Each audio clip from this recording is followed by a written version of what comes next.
สวัสดีครับน้อยใส่ล่านะครับชื่ออะไรครับชื่อนัทวุฒิครับ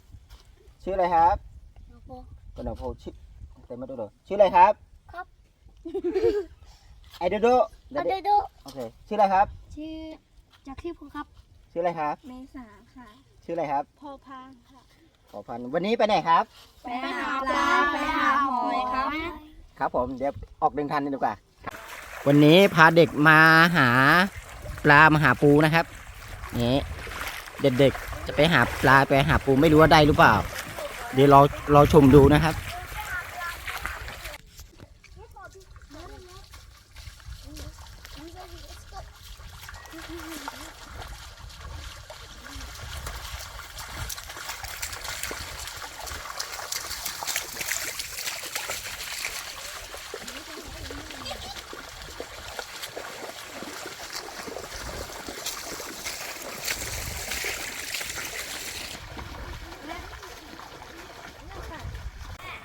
ตอนนี้มาที่ไร่นานะครับมาดู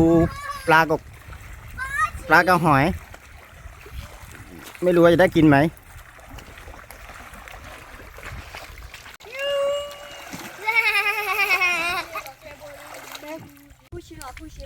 ได้หรือไง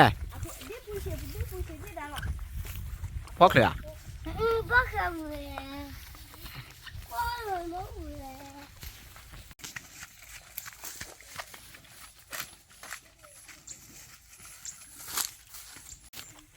อีให้เราตื่นเล็กกับเจ้าอะไรเนี่ยตอนนี้มาถึงนี่อะไรเนี่ยเราดูอ่ะอะไรเนี่ยเนี่ยเล่นเนี่ยเนี่ยเบชิดอ่ะเนี่ยได้ด้วย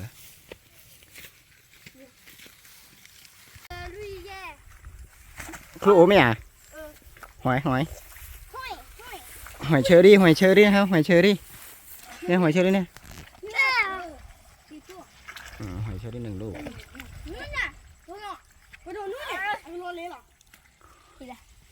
นี่ด้านใน2 ลูกนี่ด้านใน2 ลูก3 ลูกนี่หอยเชอรี่นะครับ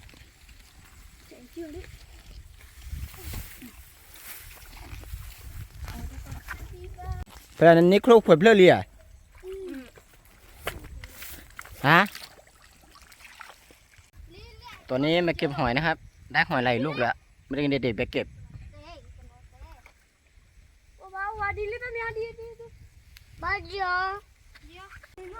ไปแล้วหอยมีไหมครับหอยมีไหมตอนนี้หาหอยไม่เจอหอยนะครับมีปลาตัวเล็กแต่จับไม่ได้นะครับปลามันเยอะนี่แหละอะไรนี่หัวโตเลย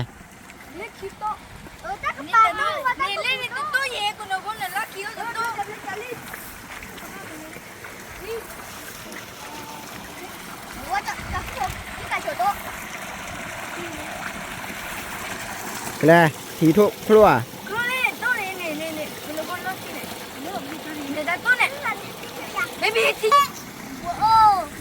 อะไรช่วยเพราะอะไรเพราะว่านี้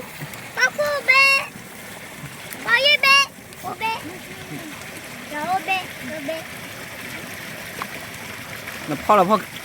จุกี้ป่ะเด้ออ๋อช่วยเดี๋ยวไปโอเคแล้วนี่ครูเพื่อนแหละใครว่าที่ตลาดช่วยเดี๋ยวไปเดี๋ยวครูโตเล่นมานี่ครูเป็นโตเลยแล้วหอยกี่ลูกครับเยอะมากค่ะอ้าวไหนเขาไม่มีหอยมีแต่ขนมน่ะเอามาขนมด้วยค่ะตอนนี้พาเด็กไปเที่ยวน้ำตกนะครับเมื่อกี้หาหอยแล้วมันไม่มีเดี๋ยวพาไปเล่นน้ำตกดีกว่าตอนนี้มาถึงไร่ข้าวโพดแล้วนะครับ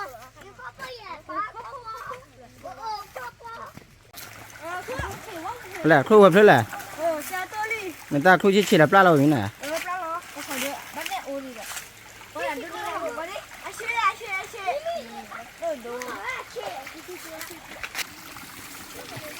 หอยนะครับหอยนี่อยู่นี่นี่ลูกหนึ่งนี่ลูกหนึ่งอันนี้ลูกหนึ่ง3 ลูก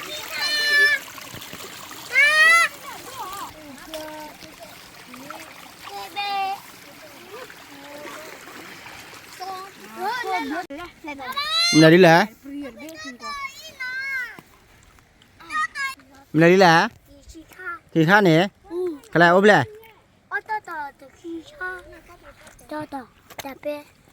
พอนี่ดิพอ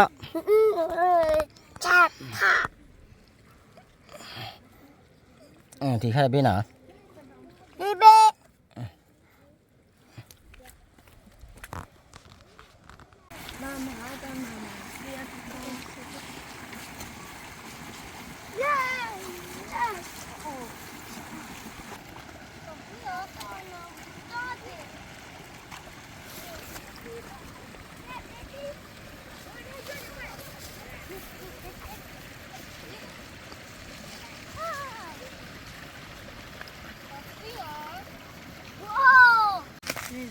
ตอนนี้จะไปเล่นน้ำตกใช่ไหมครับ ใช่ครับ ที่ไหนครับ ครับตรงนี้ค่ะ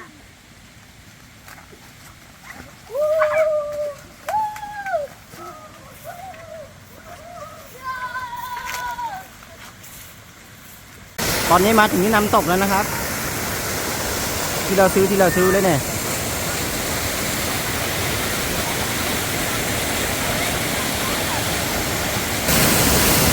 น้ำตกนะครับน้ำตก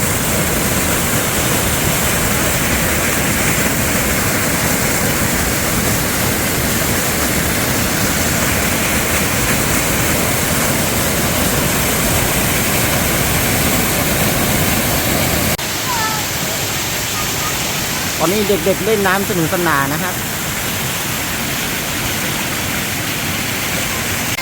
ไม่ได้ดิแหละ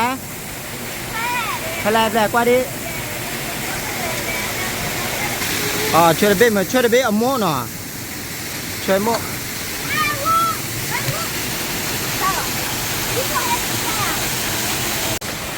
อันนี้ด้านบนนะครับน้ำตกด้านบน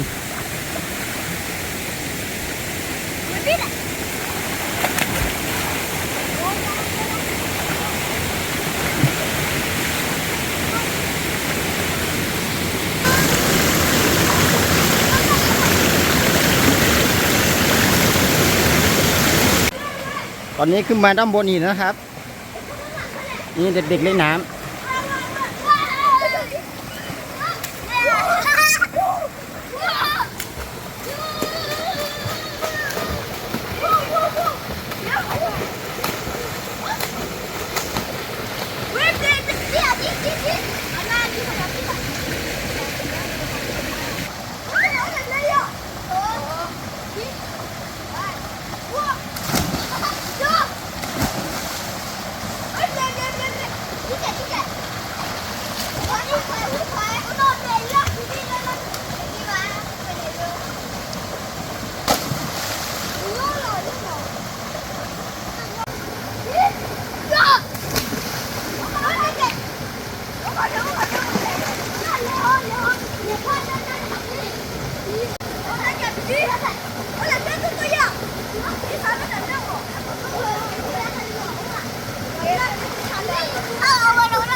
ตอนนี้เด็กอาบน้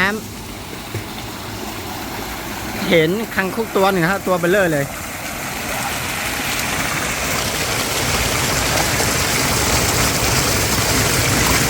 ตัวเบลเลอร์เลยนะคังคกกินตุ้งจะไม่ได้ปรีแบบว่านี้